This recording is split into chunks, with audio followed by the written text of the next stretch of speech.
Hi Vivek, hi Sibi. Welcome to Chennai Pasanga. இன்னைக்கு நம்ம பேச போகிறது வந்து சிஎஸ்கேவோட ஃபியூச்சர் எப்படி இருக்க போகுதுன்னு சொல்லிட்டு. விவேக், பார்த்து ரொம்ப நாள் ஆச்சு. சொல்லுங்க சிபி, சொல்லுங்க. நீங்க என்ன திங்க் பண்றீங்க? இப்போ ரீசெண்டாக வந்து சஞ்சு சாம்சன், ஜடேஜா ட்ரேடு போச்சு. அதை பத்தி என்ன சொல்றீங்க? First of all thank you for welcoming us. இதில் பேசுறதுக்கு ரொம்ப நாள் ஆச்சு. நான் சிம்ஜோ சிபி எல்லாம் பார்த்து we have been close friends. நாங்கள் 6th ஸ்டாண்டர்ட்ல இருந்து. So we talk lot about cricket. இனிஷியலாக ஐபிஎல் தொடங்கின ஸ்டேஜ்ல இருந்தே நாங்கள் நிறைய பேசியிருக்கோம். கிரிக்கெட் பற்றி தெரியாமல் கிரிக்கெட் பேசியிருக்கோம். அப்புறமா கிரிக்கெட்டை பற்றி எவால்வ் ஆகிருக்கோம். So since the day one of CSK we started following. So it's good to get back together. இப்போ இவங்களெல்லாம் பார்த்து எனக்கு ரொம்ப வருஷம் ஆகுது. இப்போ ஒரு கிரிக்கெட்டை பற்றி பேசுறதுக்கு இதை விட ஒரு நல்ல டாபிக் இருக்குமான்னு தெரியல. ரொம்ப நாள் கழிச்சு ஒரு ஃப்ரெண்ட்ஸ் மீட் பண்ணி பேசுறதுக்கு. So thank you for inviting us சிம்ஜோ and thank you for creating the platform. So சிவி, சே சம்திங். தேங்க்யூ. எல்லாருக்கும் வணக்கம். முதல்ல ரொம்ப நாள் ஆச்சு, இது எதிர்பார்க்கல, but thank you for organising this actually. அப்புறம் இது எப்படின்னு தெரில, கிரிக்கெட் 2008 ஸ்டார்ட் ஆச்சு. ஐ மீன் ஐபிஎல்ல. இப்போ பார்த்தா at the end of Dhoni retirement இந்த குரூப் ஆரம்பிச்சிருக்கிறது. ஓகே, நம்ம டிஸ்கஸ் பண்ணலாம், ஆரம்பிக்கலாம். என்னென்ன எப்படின்றத. ஸோ அதான் நம்ம ஸ்டார்ட் பண்ண போகிறது. இப்போ ரவீந்திர ஜடேஜாவும் சாம்சன் ட்ரேட் பற்றி நீங்கள் என்ன திங்க் பண்ணுறீங்க? அதுதான் நம்ம பேச்சு ஸ்டார்ட் பண்ணுவோம். இனிஷியலி ரவீந்திர ஜடேஜாவோட ட்ரேட் வந்து நான் என்ன நினைச்சேன், பயங்கரமான ரூமர்ஸாக தான் இருக்கும். ஜடேஜா விட்டு போக மாட்டாரு. ஏன்னா நம்ம அஸ்வினோட இன்டர்வியூ சேனல் எல்லாம் பார்த்துருக்கோம். CSK is a family, every player felt CSK is a family. அவங்க எப்படி ரொம்ப கம்ஃபர்டபுளா இருந்து அவங்களோட பொட்டென்ஷியலை வந்து எடுத்து ஒரு பிளேயரை வந்து ஆட வைக்கிறது வந்து CSK. But it was really shocking. Like first time வந்து இந்த ட்ரேட் ரூமர்ஸ் வரும்போது என்னதான் உள்ளுக்குள்ள ஒரு பக்கம் வந்து சாம்சன் வந்துருவாருன்ற ஒரு சந்தோஷம் இருந்தாலுமே ஜடேஜா போறாருன்ற ஒரு கஷ்டம் இருந்திருக்குது. ஏன்னா யாராலுமே மறக்க முடியாத ஐகானிக் ஃபைனல் இருக்கு 2023.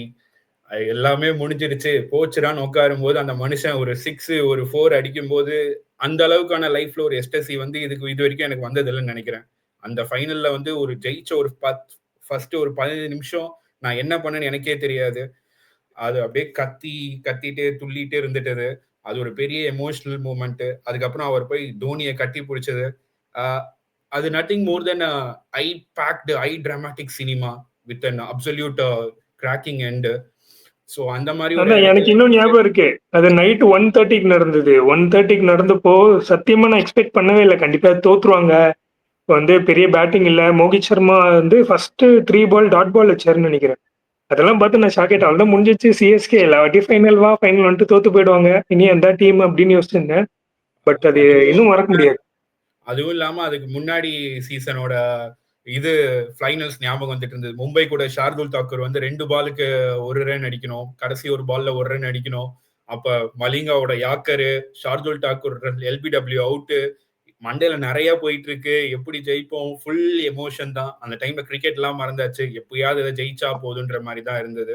ஸோ அந்த டைம்ல இருந்தே ஜடேஜா வந்து it felt like very close to art, very close to CSK's setup. Probably நான் வந்து எப்படி நினைச்சேன்னா, ருத்ராஜுக்கு கைக்வாடுக்கு முன்னாடி ஜடேஜா கேப்டன்சி கொடுத்தாங்க, ஆனால் ஒர்க் அவுட் ஆகல. 1 மோர் சான்ஸ் திரும்ப ஜடேஜா கொடுத்துருக்கலாம்னு நினைச்சேன். பட் ஆப்வியஸ்லி அது கொஞ்சம் ட்ரபிள் இருந்தது இல்லை சிஎஸ்கேக்கும் ஜடேஜாக்குமே. அந்த கேப்டன்சி கொடுத்தப்ப ஜடேஜாவால பெர்ஃபார்ம் பண்ண முடியாததும் சரி, அந்த சீசன்ல வந்து சிஎஸ்கே சொதப்பனதும் சரி, அதுக்கப்புறம் திரும்பவும் எம்எஸ்டி கையில கேப்டன்சி கொடுத்தாங்க. ஸோ அந்த இடத்துல ஒரு ரிஃப்ட் வந்து சிஎஸ்கேக்கும் ஜடேஜாக்கும் ஆரம்பிச்சது. அதுக்கப்புறமா அதை சார்ட் அவுட் பண்ணாங்க. ஆமா, ஒரு லாஸ்ட் 2-3 இயர்ஸா வந்து இன் அண்ட் அவுட்டா வந்து ஜடேஜா பத்தி ட்ரேட் ரூமர்ஸ் ஜிடில இருந்தே ஸ்டார்ட் ஆச்சுன்னு நினைக்கிறேன். எனக்கு தெரிஞ்ச 2022 இருந்து ஸ்டார்ட் ஆச்சு. ஒரு ஜிடிக்கு போறாரு. அப்புறம் அந்த இதே மாதிரி இன் அண்ட் அவுட்டா நிறைய நியூஸ் வந்துட்டு இருந்தது. அவரே பேன் ஆனாரு. ஆமா, மும்பை அது ஸ்டார்டிங்ல நான் இப்ப ரீசெண்டா நான் சொல்லிக்கிட்டு இருக்கேன். ரீசெண்டா ஆஃப்டர் அந்த ட்ரிஃப்ட் இருந்ததுல, அதுக்கப்புறம் வந்து இந்த மாதிரி இன் அண்ட் அவுட் வந்து ரூமர்ஸ் வந்துகிட்டே இருந்தது. அவர் வந்து is not interested to play for CSK, அந்த மாதிரி ஏகப்பட்ட விஷயம் வந்தது. But anyways we have to accept பண்ணி தானே ஆகணும். அக்செப்ட் பண்ணி தான் ஆகணும். To move forward Chennai super கிங்ஸ்க்கு என்ன நல்லது, ஏன்னா லாஸ்ட் 2 சீசன்ஸா we are not qualified for the playoffs. So அதுவுமே வந்து ஒரு மைண்ட் செட்ல பேக் ஆஃப் த மைண்ட்ல ரன் ஆகிட்டு தான் இருக்கும். ஒரு சக்சஸ்ஃபுல் ஃப்ரான்ச்சைஸியால வந்து ஒரு பிளே ஆஃப் கூட குவாலிஃபை ஆக முடியல. அண்ட் லாஸ்ட் சீசனோட இது வந்து பெரிய பிளண்டர்னு நினைக்கிறேன் ஆக்ஷன்ல நம்ம பண்ணது. நம்ம டாப் ஆர்டர் ஃபுல்லாவே இந்தியன் பேட்ஸ்மேனை நம்பி இருந்தோம். ஸோ லாஸ்ட் இயர்ல வந்து நம்ம மரம் தான் நிறைய நட்டோம்னு சொல்லி எல்லாருமே கலாய் வாங்கிட்டு தான் இருந்தோம்னு நினைக்கிறேன். நம்ம மெயினா ஃபோக்கஸ் பண்ணிட்டு போனதே ராகுல் திரிபாதி தானே. அவரை நம்பிதான் வந்து மொத்த டீமும் உள்ள இறங்கினேன். ஸோ அந்த லாஸ்ட் சீசன்ல இருந்து ருத்துவோட இன்ஜுரி, அப்புறமா ருத்துவோட decision to play in one down. So ஒரு டீமே ஒரு ப்ராப்பர் செட்டப்ல இல்லாத மாதிரி தானே இந்த லாஸ்ட் இயர்ல யார் எப்ப வந்து ஆடுறா. சிஎஸ்கேல வந்து நம்ம அவ்வளோ டைனமிக் சேஞ்சஸ்ல இது வரைக்கும் எந்த சீசன்லயுமே பார்த்தது இல்லை. ஆமா, இது பயங்கரம். லிட்ரலி வந்து சஞ்சு சாம்சனோட ட்ரேட் என்ன சொல்லுதுன்னா, லிட்ரலி தோனி மைட் நாட், அவர் இருக்க மாட்டாரு. இப்போ இந்த சீசன் இருப்பாரு, மேபி த நெக்ஸ்ட் 2027 சீசன்ல இருக்க மாட்டாருன்னு தான் தெரியுது. ஏன்னா ஒரு சஞ்சு சாம்சன் பத்தி சொல்ல போனா ஒரு நல்ல கேப்டன் மெட்டீரியல், அதே மாதிரி வந்து என்ன சொல்றது, நல்ல ஒரு ஓப்பனிங் பேட்ஸ்மேன், டீமுக்குள்ள ஈஸியா சிஎஸ்கே மேனேஜ்மெண்ட்குள்ள ஈஸியா போயிடுவார். அதுதான் சொல்ல. எனக்கு சஞ்சு சாம்சனை வந்து நான் 2 விஷயத்துல பார்ப்பேன். எனக்கு தெரிஞ்ச ஒரு பொட்டென்ஷியலான ஒரு நல்ல ட்ரேட் இது ஆக்சுவலி. ஏன்னா ஜடேஜாக்கு வயசு ஆல்ரெடி 36 அபோவ் ஆகுது. அவன் எப்படியும் இன்னும் 4 இயர்ஸ் ஆடுவானே வச்சுக்கலாம். அவன் 4 இயர்ஸ் ஆடினாலும் சரி. பட் ஆனா நமக்கு வந்து ஒரு பெரிய கேப் இருக்குது. என்னன்னா தோனிக்கு அப்புறமா அந்த பிஹைண்ட் த ஸ்டம்ப்ஸ் இருந்து ஒரு ஆள் கைட் பண்றதுக்கு சரியான ஒரு கைடன்ஸ் கிடைக்கல. அதுவும் அதுக்கப்புறமா ஒரு நல்ல ஒரு ஓப்பனிங் பேட்ஸ்மேன், ஒரு அட்டாக்கிங் பேட்ஸ்மேன் நமக்கு கிடைக்கல. நம்ம போன ஆப்ஷன்ல அதை நல்லாவே கோட்டை விட்டோம். திரிபாதின்ற ஒரு பேர்ல போய் அப்படியே தீபக் கூட டான்ஸ் நிக்க சொன்னா டான்ஸ் ஆடிட்டு இருப்பாரு. அப்படியே சிக்ஸ் அடிப்பாருன்னு பார்த்தா ஷார்ட் பால் அவனுக்கு ரொம்ப வீக்கா இருந்தது. தூக்கி மேல கூட ஏத்திக்கிட்டு இருந்தான். அது போயிடுச்சு. யாருமே இதுவே இல்லை அவனுக்கு. அண்ட் இன்னொன்னு, இவங்க சஞ்சு சாம்சன் வந்து அவங்க ரிலீஸ் பண்றது முடிவு பண்ணிட்டாங்க. ஆக்சுவலி ராஜஸ்தான் ராயல்ஸ் ரிலீஸ் பண்றது முடிவு பண்ணிட்டாங்க. சஞ்சு சாம்சனும் நான் வெளியில போகணும்னு டிசைட் பண்ணிட்டான். அது வந்து அவங்க ஓனரே வந்து இப்போ ரீசெண்டா அந்த ஒரு இன்டர்வியூல சொல்லியிருக்காரு சஞ்சு சாம்சன் போகணும்ட்டு. ஸோ அதனால எனக்கு தெரிஞ்ச பரவாயில்ல, ஜடேஜா போனாலும் சரி, ஓகே ஜடேஜா பிளேஸ் ரீப்ளேஸ் பண்ண முடியாது. பட் ஆனா நமக்கு ஒரு பெரிய ஒரு ஹோல் ஃபில்லா இருக்கு. ஆக்சுவலி தோனியோட கேப்டன்சி மெட்டீரியல் ஒன்னு ஃபில்லா இருக்கு. அதுக்கப்புறமா வந்து பிஹைண்ட் த ஸ்டெம்ஸ் ஒன்னு ஃபில்லா இருக்கு. ஒரு ஓப்பனிங் பேட்ஸ்மேன் ஃபில்லா இருக்கு. முக்கியமா இன்னொன்னு ஃபில்லா இருக்கிறது என்னன்னா, பிசினஸா பார்த்தா சாம்சனோட பிராண்ட் வேல்யூ இங்க சிஎஸ்கேக்கு ஃபில்லா இருக்கு ஆக்சுவலி. ஏன்னா இப்ப மத்த யாராவது எடுத்திருந்தா கூட பிராண்ட் வேல்யூ கொஞ்சம் ஏறுமான்னு தெரியாது. இப்போ சாம்சங் வந்ததுனால இங்க கொஞ்சம் மத்த நிறைய ஃபுல்லா அவனுக்கு ஏகப்பட்ட ஃபேன்ஸ் துபாய் இங்க எல்லாம் அவன் போறப்பெல்லாம் இந்தியன் டீம்ல ஆடும்போது அந்த வேல்யூ அவன் பேஸ் பண்ணி எடுத்துதான் இது பண்ணிருக்கிறாங்க. அது வந்து நான் என்ன நினைப்பேன்னா ஒரு குட் ட்ரேட். இது வந்து தப்பான ட்ரேடு, இது விட்டுட்டோம் அப்படிலாம் கிடையவே கிடையாது. பட் ஜடேஜா போனதுனால ஒரு அந்த ஒரு ஃபீல் இருக்கு. ஆமா, நம்ம ஆனா எடுத்துடலாம். ஆஃப் ஸ்பின்னரை எப்படியா உருவாக்கி இது பண்ணி எடுக்கலாம். ஆனா இப்போ நமக்கு ஒரு நல்ல ஒரு லாஞ்சிட்டிவிட்டிக்கு ஒரு பெரிய ஆள் தேவை. ரொம்ப வருஷத்துக்கு பிஹைண்ட் த ஸ்டம்ப்ஸோ ஒரு இந்தியன் ஓப்பனர் தேவை, இந்தியன் பேட்ஸ்மேன் தேவைன்னா நம்ம எடுத்ததுக்கு சரியான முடிவு தான். பிஹைண்ட் த ஸ்கிரீன்ஸ் இன்னொரு விஷயம் பேசணும்னா, ஃபேன்ஸ் வந்து லாயலிட்டி எல்லாம் பேசிட்டு இருப்போம். ஆனா but Sanju was much more interested and keen on interested to become a Chennai super king player. Sanju மாதிரி ஒரு பிளேயர் ஒரு பிரைம் ஃபார்ம்ல இந்தியன் டீம்ல ஆடக்கூடிய ஒரு பிளேயர், பொட்டன்ஷியல் பிளேயர் வந்து ஆக்ஷன்ல வராருன்னா, அவரெல்லாம் ஆக்ஷன்ல வந்ததுன்னா மினிமம் 30 கோடி, கன்ஃபார்ம் 30 கோடி. ஒரு opening batsman, captaincy material, who can control the thing and almost captain for Rajasthan Royals 8 season and he really did well. ஆனா ஆவரேஜ் சீசன்ல கூட ஒரு 400 ரன்ஸ் அடிக்கக்கூடிய கெப்பாசிட்டி உள்ளவர். ஒரு 3 மேட்சஸ் தனியா நின்று துண்டா தேய்ச்சி குடிச்சிட்டு போயிருவாரு. ஒரு 3 மேட்ச்ல இருந்து 4 மேட்ச் தனியா நின்று துண்டா தேய்ச்சி கொடுத்துட்டு போயிருவாரு. அப்படிப்பட்ட ஒரு பிளேயரோட கெப்பாசிட்டியில வந்து அவர் வந்து சென்னையை prefer பண்ணிருக்காருன்னா, so he is also expecting something out of this. so as a fan வந்து ஒரு என்னதான் ஒரு ஜடேஜா வெளியே போனாலும் ஒரு சஞ்சுவோட இதை வந்து ஒரு வார்மா வெல்கம் பண்ணி அவரை இங்க அடாப்ட் ஆயிட்டாருன்னா, ஒரு சென்னை கண்டிஷன்ல அவர் ஒரு கன்ஃபார்மா நமக்கு வந்து சென்னை பிளேயர்ஸ் சென்னை பிளேயர்ஸ் நினைச்சிட்டு இருக்கோம். அந்த ஒரு ஹோம் பாய் செட்டப்ல கன்ஃபார்மா வந்து பக்காவா உள்ள உட்காந்துருவாரு அவரு. அது ஆமா. அது நிறையவே கனெக்டிவிட்டி இருக்கு. ஸோ அது ஈஸியாவே ஜெல் ஆயிடும். ஆக்சுவலி சஞ்சு சாம்சனுக்கு சென்னை சூப்பர் கிங். ஏன்னா ஆல்ரெடி நிறைய டொமஸ்டிக் லீக்ஸு அப்புறம் ஸ்மாலர் லீக்ஸ்லாம் வந்து அவன் சேப்பாக்லேயே நிறைய ஆடி இருக்காரு சஞ்சு சாம்சன். ஸோ கண்டிப்பா அவனுக்கு நல்லாவே வந்து இது சிஎஸ்கே ஒரு நல்ல என்விரான்மெண்ட்லாம் செட்டில் ஆயிடும் ஆக்சுவலி. இப்போ நமக்கு வந்து சஞ்சு சாம்சன் ஃபுல் மேட்ச் எல்லாம் ஜெயிச்சு கொடுக்கலாம் அவசியம் இல்லை. அந்த ஸ்டார்டிங்ல போன வாட்டி நம்ம அந்த மிஸ் பண்ணோம். 6 ஓவருக்கு 36 ரன்ஸ் எடுக்கிறது வந்து ஒரு ரொம்ப ரொம்ப ஒரு கேவலமான ஒரு விஷயம். அது ஆவரேஜா இருந்தது. 6 ஓவருக்கு 36ன்றது ஆவரேஜா இருந்தது. மொத்த ஐபிஎல்லையும் நம்ம எடுத்து பார்த்தோம்னா கடைசி அந்த inclusions of Dewald Brevis, Ayush Mhatre இவங்கள மாதிரி ஆட்கள் உள்ள வந்ததுக்கு அப்புறம் தான் நம்ம டீம் அடிக்குன்ற மாதிரியே நிறைய பேர் தெரிய ஆரம்பிச்சது கடைசி நேரத்துலதான். ஆனா அது வரைக்கும் நம்ம ரொம்ப தடவிடுறோம். அதுவும் திரிபாத்திய வச்சுக்கிட்டு இத வச்சுக்கிட்டு ஊடா டான்ஸ் அடிக்கணும் அந்த இடத்துல டான்ஸ் அடிக்கணும். சோ மோர் தென் ஃபேன்ஸ் பெர்ஸ்பெக்டிவோட சஞ்சு வரும்போது என்ன ஆகுதுன்னா நம்ம டாப் ஆர்டர் பார்க்க பயங்கரமா இருக்கு. இட்ஸ் லைக் ரியலி மும்பை எப்படி ஒரு கடப்பார லைனப்னுவோமோ அந்த மாதிரி நான் கான்பிடென்ட்டா சொல்லுவேன் இந்த வாட்டி சென்னை ஒரு கடப்பார லைனப். நீங்க எடுத்து பாருங்க, ஸ்டார்டிங்ல Samson, Ayush Mhatre opening, 1 down Ruturaj Gaikwad. So Ruturaj இன்னும் எவ்வளவு நாள் 1 டவுன் ஆட போறாரு, அவரோட பிளேஸை இந்தியாவில சீல் பண்ணணும்னு ஆடுறாரா என்ன ஐடியான்னு தெரியல. But he always did well இந்த ஓப்பனிங் ஸ்பாட்.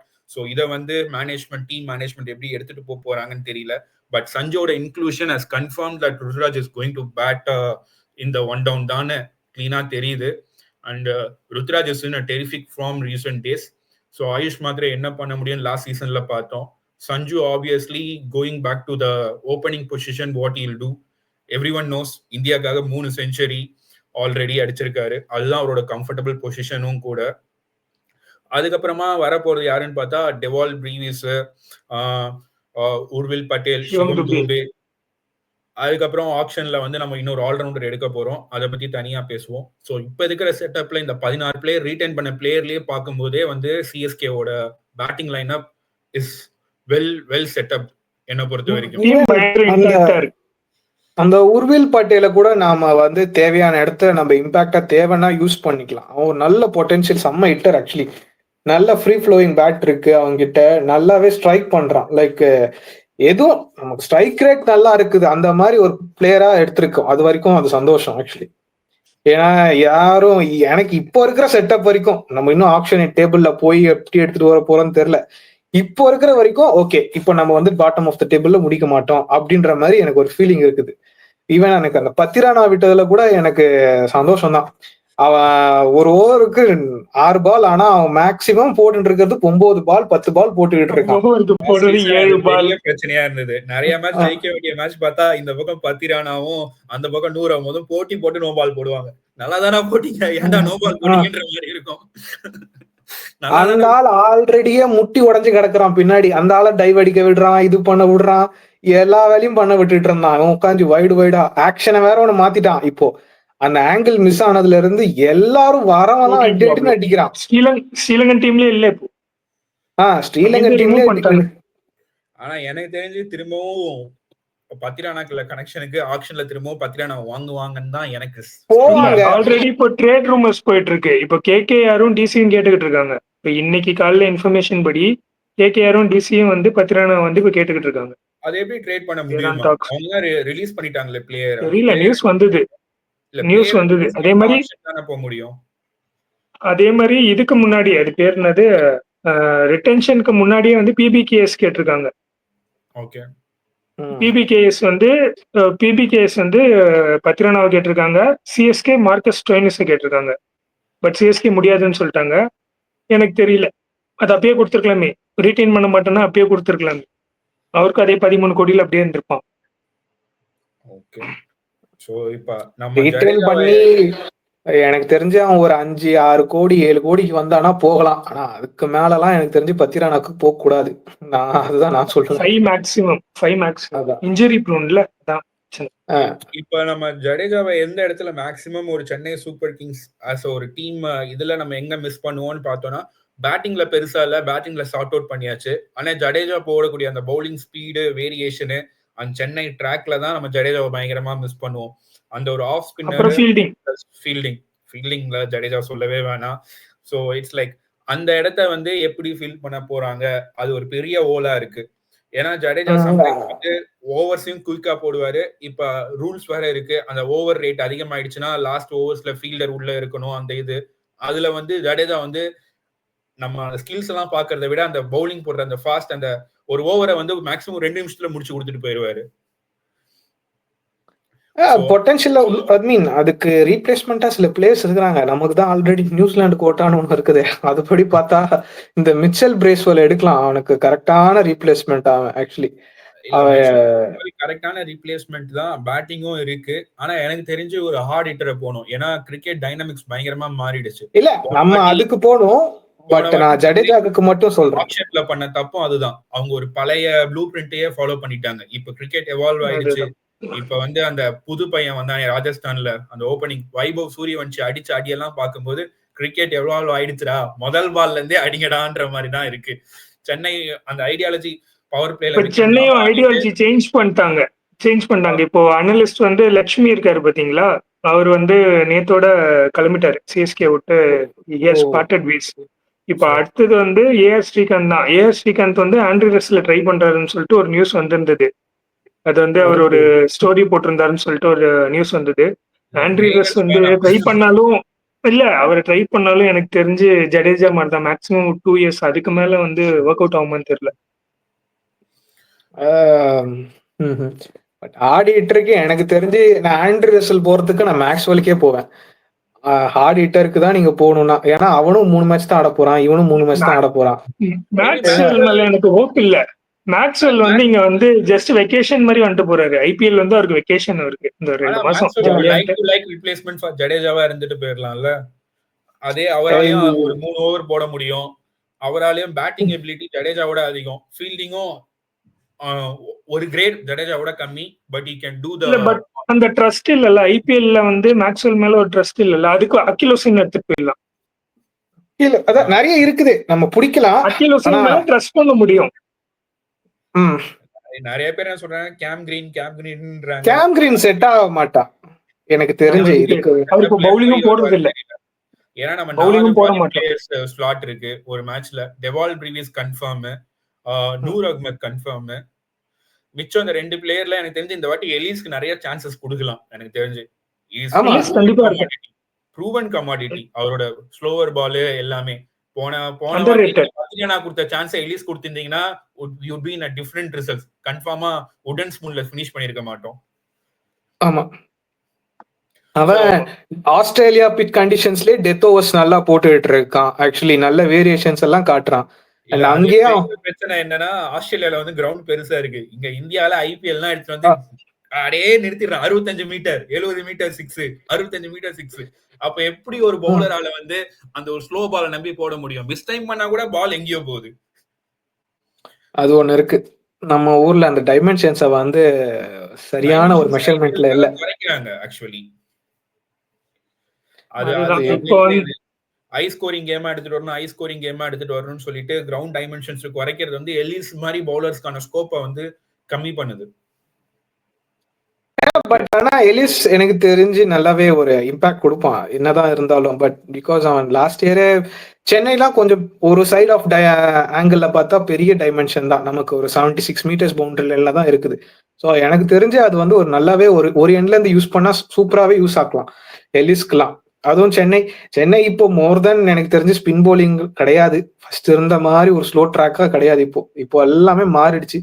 சென்னையில வந்து அப்போ போன சீசன்ல ஆர்சிபி வந்து ஒரு 200 போஸ்ட் பண்ணாங்களோ, அது அப்பவே எனக்கு தெரிஞ்சு போச்சு ஸ்பின் ட்ராக் கிடையாதுன்ட்டு. அது நல்லாவே மாறிடுச்சு. நம்ம மட்டும்தான் ஸ்பின் ட்ராக் மாதிரி ஆடிட்டு இருந்தோம், மத்தவங்க எல்லாம் யாரும் அப்படி ஆடல. நம்மளதான் ஸ்பின் ட்ராக் மாதிரி ஆடிக்கிட்டு இருந்தோம். யாரோ சொல்லியிருக்காங்க காதுல, இன்னும் அது ஸ்பின் ட்ராக் தானே, அதை கேட்டு இவனுங்களும் ஆடிட்டு இருந்திருக்காங்க. இப்ப spin track, bowling track, conditions எல்லாத்தையும் பார்த்து ஆடுற மாதிரி இருக்கு. ஒரு காலத்துல சிஎஸ்கே எப்படி இருந்ததுன்னா, whatever the condition, whatever the track, நான் என்னோட பிளேயிங் 11 செலக்ட் பண்ணிருவேன். இந்த பிளேயிங் 11 நான் கடைசி வரைக்கும் ஆடுவேன். இதுதான் ஒரு மாத்தவே மாட்டாங்க ஐடியாலஜியாவே இருந்தது. ஆனா இப்ப இருக்கிற இதுக்கு நீ ஒரு ஊருக்கும் ஒரு கண்டிஷன்ஸ்க்கும் ஏத்த மாதிரி மாத்தி தான்ப்பா ஆகணும். ஆகலன்னா உடன் ஸ்பூன் தான்ற மாதிரி போன வாட்டி மண்டையில அடிச்சு சொல்லியாச்சு. நம்ம இவங்களுக்கெல்லாம் முன்னாடி ஒரு பிராண்ட் செட் பண்ணோம், நல்லா பவர் பிளேல அடிக்கிறதுக்கு. நம்ம ஆரம்பத்துல வச்சிருந்தோம் நல்லாவே. ஹேடன்ல இருந்து ஆமா. மெக்கலம் ஸ்மித் வரைக்கும் ஹேடன், நல்லா அசி, வச்சிருந்தோம். மெக்குலம், அப்புறம் டுவைன் ஸ்மித், மெக்குலம்லாம் அப்பா அவனுங்க வந்தாலே முடிஞ்சிச்சு. இன்னைக்கு சிஎஸ்கே தானே அப்போட அவள்தான். இப்ப இவங்க டுவைன் எல்லாம் ஸ்மித், இந்த மெக்குலம் டெம்ப்ளேட் ஃபாலோ பண்ணிட்டு நம்ம ஒரு கடைசி ஒரு 2 வருஷமா அப்படியே அந்த ஓல்ட் ஸ்கூல் மாதிரி ஆடிக்கிட்டு இருந்தோம் உட்காந்துக்கிட்டு. சரி அந்த மேட்ச் டெம்ப்ளேட்டை கடைசியில மாத்திட்டாங்களே ராகுல் திரிபாதி. ஆனா இந்த வாட்டியுமே இந்தியன் பேட்டிங்ல தான் போயிருக்கோம். ஆனா இந்த வாட்டி இந்தியன் பேட்டிங்ல அந்த ஃபயர் பவர் இருக்குன்னு தான் தோணுது. ஒரு பக்கம் ருத்ராஜ் நின்னு செட் பண்ணி கொடுத்துட்டாருன்னா மத்த பக்கம் மத்த எல்லா பிளேயர்ஸுமே அவங்கள வந்து எக்ஸ்பிரஸ் பண்ணி ஆடிக்கிட்டு போயிடலாம். இப்போ ஒரு பிளேயர் 15 balls 30, 20 balls 40 அடிச்சா கூட பிரச்சனையே இல்ல. எவ்ரிஒன் ஆமா. Can come inside and contribute. Sanju கிட்ட எல்லாம் இப்ப அதுதான். ருத்ராஜ் வந்து ஆங்கர் பண்ணிட்டு போயிடலாம். பட் ஆனா சஞ்சுவோட மைண்ட் செட் எப்படி இருக்கும்ன்றதா எனக்கு பெரிய டவுட். இப்ப இந்தியன் டீம்லயும் அவரை வந்து கடைசி ஆஸ்திரேலியன் மேட்சஸ்ல டிராப் பண்ணிட்டாங்க. அவரை ஒரு ப்ராப்பர் ஆர்டர் கொடுக்காம 4 down ஆடுறாரு, 5 down ஆடுறாரு, திடீர்னு 1 down வராரு. ஒரு பிளேயரோட மைண்ட் செட் எப்படி இருக்குன்னு தெரியல. ஓவராலா இல்ல சிஎஸ்கேல ஜாயின் பண்ணிட்டாருல, அதனாலதான் கம்பீர் அந்த மாதிரி பண்ணிட்டு இருக்காரு. ஓவராலா வெளியே சுப்மன் வேணா கில் சொல்ல கோட்டா. தெரியும். ஒரு பிளேயருக்கு வந்து எந்த டவுன்ல கொடுத்தாலும் நான் ஆடக்கூடிய கான்பிடென்ட் இருக்குன்னு சொல்ல தெரியும். ஆனா ஒரு நியூ பால் ஆடுறதுக்கும் ஒரு ஓல்டு பால் ஆடுறதுக்கும் ஒரு பிளேயரா பயங்கர வித்தியாசம் இருக்குது. அந்த அந்த மென்டல் அடாப்டபிலிட்டி, எங்க எந்த ஷாட் பிக் பண்ணுன்ற இது எல்லாமே இருக்கு. ஸோ இங்க வந்து திரும்பவும் சஞ்சுவும் ஏதாவது ரிக்வஸ்ட் பண்றாரா, இல்ல பிளெக்சிபிளா ஆடா, இல்ல ஓப்பனிங் தான் ஆடுவாரான்றதும் வந்து இப்ப கொஞ்சம் டவுட்ஃபுல்லா தான் இருக்குது. ஏன்னா Sanju is also prospect for Indian cricket team. இப்ப நம்ம ருத்துக்கு மட்டுமே வந்து 1 down ஆடுறது இந்தியன் டீம்ல சான்ஸ் இருக்குன்னு சொல்லி கொடுத்தோம்னா சஞ்சுவோட மைண்ட் செட் எப்படி இருக்குன்னு தெரியாது. அது நம்ம போக போக மேட்சஸ்ல ஆடும்போது தான் தெரியும் சஞ்சுவை எப்படி யூஸ் பண்ண போறாங்கன்றது. as of now opening நம்ம நம்புறோம். ஆனா சிஎஸ்கே சர்ப்ரைசஸ் கொடுக்கறதுல அடிச்சுக்க முடியாதுன்னு நினைக்கிறேன். இல்ல எனக்கு தெரிஞ்சு ருத்ராஜ் 1 down தான் ஆடுவார். ஆல்ரெடி அவரு இன்ஃபார்ம் பண்ணிருந்தார்ல லாஸ்ட் சீசன், நான் 1 down தான் ஆட போறேன், நான் ஓப்பனிங் ஆட மாட்டேன்னு. கண்டிப்பா ஒரு ஓப்பனிங் இருப்பாரு. சஞ்சு சாம்சன் ஓப்பனிங்னா அது ஒர்க் அவுட் ஆகும். 1 down ஆடினாலுமே அவனை டீம்ல எடுக்க மாட்டாங்க. அது அவனுக்கு புரிய மாட்டேங்குது எனக்கு. அதான் ஏன்னு தெரியல. ஆனா இப்ப ரீசெண்டா நல்லா பெர்ஃபார்ம் பண்ணிட்டு இருக்காரு. பார்க்கலாம் ஹோப்ஃபுல்லி. அது ஆல்ரெடி வந்து இந்தியன் டீம்ல வந்து கோட்டா ஃபில் ஆயிடுச்சு. இவன் யசஸ்வி ஜெய்ஸ்வாலியே தூக்கி போட்டாங்க. அப்ப பாத்துக்கோங்க. அது ஒரே ஒரு பர்சன்ட்காண்டி அந்த மொத்த டீமோட ஆர்டரையும் மாத்திக்கிட்டு இருக்கானுங்க. அந்த ஒரு பர்சனை வந்து நீங்க வந்து தேவையில்லாம இன்க்ளூஷனை சேர்த்து ஓப்பனிங்ல ஆட வச்சு மொத்தமா எல்லாத்தையுமே கொலாப்ஸ் பண்ணி வச்சுக்கிறானுங்க பேட்டிங். இல்ல ஒரு பர்சன் இல்ல 2 பர்சன். ஃபர்ஸ்ட் 5ல ஒரு பர்சன், பாட்டம் 5ல இன்னொரு பர்சன். அது பெரிய ஆல்ரவுண்டர், ஒருத்தர் லெஜெண்டரி பேட்ஸ்மேன். ஆமா, எனக்கு வந்து அவ்வளவு நல்ல பவுலர்ஸ் எல்லாம் இருக்காங்க, அதை விட்டுட்டு இவனை வச்சு என்னடா பண்ணிட்டு இருக்கீங்கன்னு கேட்டா தெரியல என்ன பண்றது. கம்பீர் கிட்ட தான் கேட்கணும். சோ பேக் ஆன் சிஎஸ்கேனா பார்க்க போனா இந்த ட்ரேட பொறுத்த வரைக்கும் சாம் கரனை பத்தி பேசல. Sam Curran really played a good hand in last few matches for Chennai Super Kings. But it's okay. Dewald Brevis வந்து அந்த ஸ்லாட்டை வந்து அந்த பின்ச் ஹிட்டிங் ஸ்லாட்டை வந்து ஃபில் பண்ணதால வந்து இப்போ நம்ம we can go for one more all-rounders. So all-rounders வந்து available option வந்து ஆண்ட்ரே ரசல், கேம் கிரீனு, அதுக்கப்புறம் அந்த இங்கிலாந்து பிளேயர் ஒருத்தர் இருப்பாரு லியம் லிவிங்ஸ்டன். ஆமா, லியம் லிவிங்ஸ்டன். 4 பேர்ல யாராவது ஒருத்தரை வந்து சென்னை தூக்கிடுவாங்க, அது கன்ஃபார்ம். 4 பேர்ல யாராவது ஒருத்தர் சென்னையில ஆடுவாங்க. எனக்கு தெரிஞ்சு இவங்க கேம் கிரீனுக்கு போக மாட்டாங்க. ஏன்னா கேம் கிரீன் போறதுக்கு இந்த கேகேஆர் கண்டிப்பா வருவான். ஏன்னா அவனுக்கு தேவை கண்டிப்பா கேம் கிரீன். ஏன்னா அவங்களுக்கு ஸ்பின் பவுலிங் எல்லாம் இருக்கு, அவங்களுக்கு ஃபாஸ்ட் பவுலிங்கே சுத்தமா கிடையாது. அதே மாதிரி இந்த ரசலோட பிளேஸை ஃபில் பண்றதுக்கு அவங்களுக்கு ஆள் இல்லை அந்த 4th பிளேஸ்ல.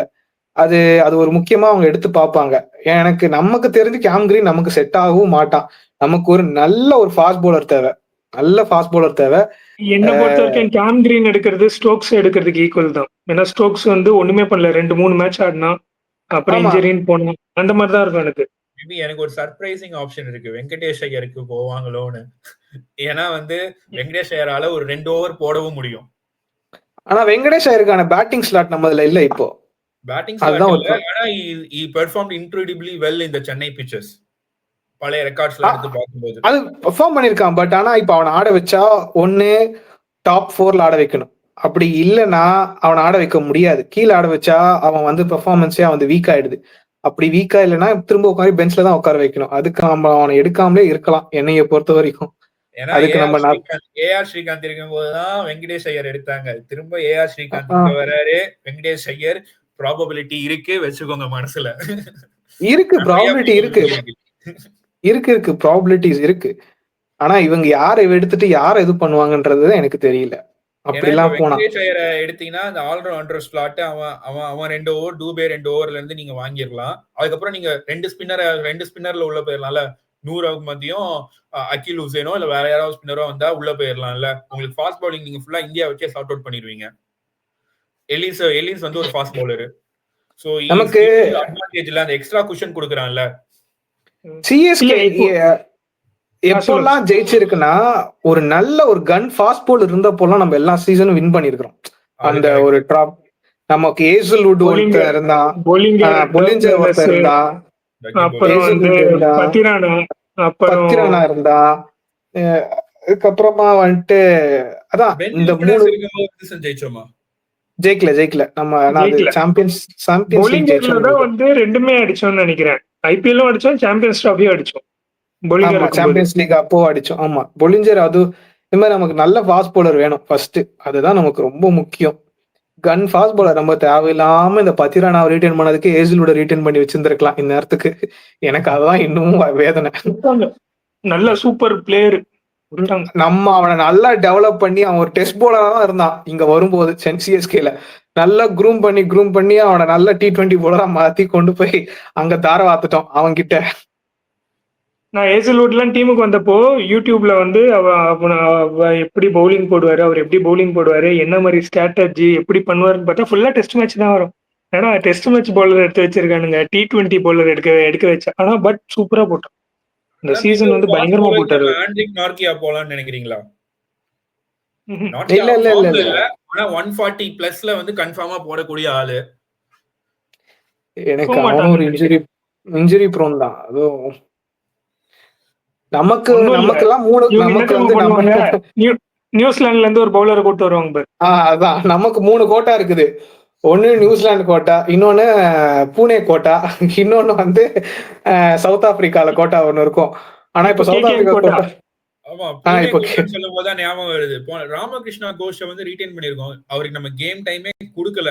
நிறைய பேர் வந்து அவர் ஒரு இன்கிரெடிபிள் ஹிட்டரு, ஒரு 140 135 to 140 போடக்கூடிய பவுலர்ன்றாங்க. இந்த வாட்டி ரீசெண்டா கூட நான் இன்னைக்கும் நேத்து ஒரு இது பார்த்தேன் அவரோட வீடியோ. இந்த ரஞ்சில பயங்கரமா போறாரு அவர். லிட்டரலி அவங்க எல்லாருமே சொன்னது வந்து ஹார்திக் பாண்டியாவோட ரீப்ளேஸ்மெண்டா இருப்பாரு. நல்ல பேட்டிங் ஆடுவாரு, நல்ல பவுலிங் பண்ணுவாரு. அவரும் மகாராஷ்டிரா தான் விளையாடிட்டு இருக்காரு. சென்னை எந்த டீம்னா நம்ம சாய் கிஷோரை எடுத்திருக்கிறோம், விஜய் சங்கரை எடுத்திருக்கிறோம். ஆனா கேம் டைமே கொடுக்க மாட்டோம். உட்கார வச்சு அபினவ் முகுந்தெல்லாம் பெரிய லெஜண்ட் உட்கார வச்சுட்டு சீட்டை தேக்க வச்சுட்டு கிளம்புங்கடா சொல்லி அனுப்பிச்சிருவாங்க. ஆனா இந்த வாட்டி வந்து அது என்னதான் பேக் ஆஃப் த எண்ட்ல வந்து ஒரு பிளேயருக்கு வந்து ஒரு பெரிய இது வந்து ஒரு பெரிய டீம் வந்து நம்மள எடுக்குதுன்னு இருந்தாலும் அவங்களுக்கும் ஒரு கேம் டைம் வேணும். இப்ப இந்த மாதிரி வந்து ஜெகதீஷன் வந்து அவர் பிரைம்ல இருக்கும்போது பெர்ஃபார்ம் பண்ண முடியாம போனதா இருக்கட்டும். அதுக்கப்புறம் நிறைய தமிழ்நாடு பிளேயர்ஸ் வந்து சீட்ஸ்ல உட்காந்து அவங்களோட கேப்பபிலிட்டிஸ் காட்ட முடியாம வெளியே போன பிளேயர்ஸ் நிறைய பேர் இருக்காங்க. ஆமா, ஜெகதீஷ், பாபா பர்ஜித், அப்புறம் வந்து சாய் கிஷோர்லாம் குஜராத் எப்படி யூஸ் பண்றாங்க. சிஎஸ்கே சும்மா உட்கார வச்சு சீட்டு தேய்ச்சிட்டு இருந்தாரு. ஆமா, நிறைய பிளேயர்ஸை வந்து நம்ம எடுத்துட்டு ஆனா யார் வந்து நல்லா பெர்ஃபார்ம் பண்ணுவாங்களோ அவங்கள்ட்ட மட்டும் பாது கொடுக்கறதுக்கு they can experiment with 2 or 3 youngsters for a season என்னை பொறுத்த வரைக்கும்.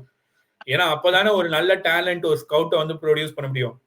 ஆல்ரெடி இப்ப நம்ம ஜெயிச்ச ப்ளூ பிரிண்ட்லாம் பார்த்தோம்னா ஆல்ரெடி ஒரு டெவலப்டான பிளேயரை, ஒரு க்ரூம்டான பிளேயரை வச்சு அவர்கிட்ட இருந்து என்ன வாங்க முடியுமோ அதுதான் வாங்கிருக்குமே தவிர ஒரு யங்ஸ்டர்கிட்ட இருந்து நம்ம பெருசா வாங்கி அவனை க்ரூம் பண்ண மாதிரி ஒரு இது வந்து சென்னை ஹிஸ்டரியில கிடையாது.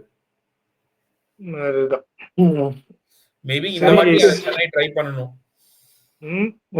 ஓகே. சோ சரி கேஸ், ஆல்ரெடி நியர்லி 30 minutes ஆயிடுச்சு. நம்ம க்ளோஸ் பண்ணலாம்னு நினைக்கிறேன். Okay guys, thank you. இந்த வீடியோ பார்த்ததுக்கு தேங்க்யூ. உங்களோட கமெண்ட்ஸ் ஏதாவது இதை பத்தி ஏதாவது உங்க கமெண்ட்ஸ் ஏதாவது வித்தியாசமா இருந்தா நம்ம கமெண்ட்ஸ்ல அப்டேட் பண்ணுங்க. Thank you Vivek, thank you Sibi. Thank you guys. Meet on another video. Bye. Sure. Bye.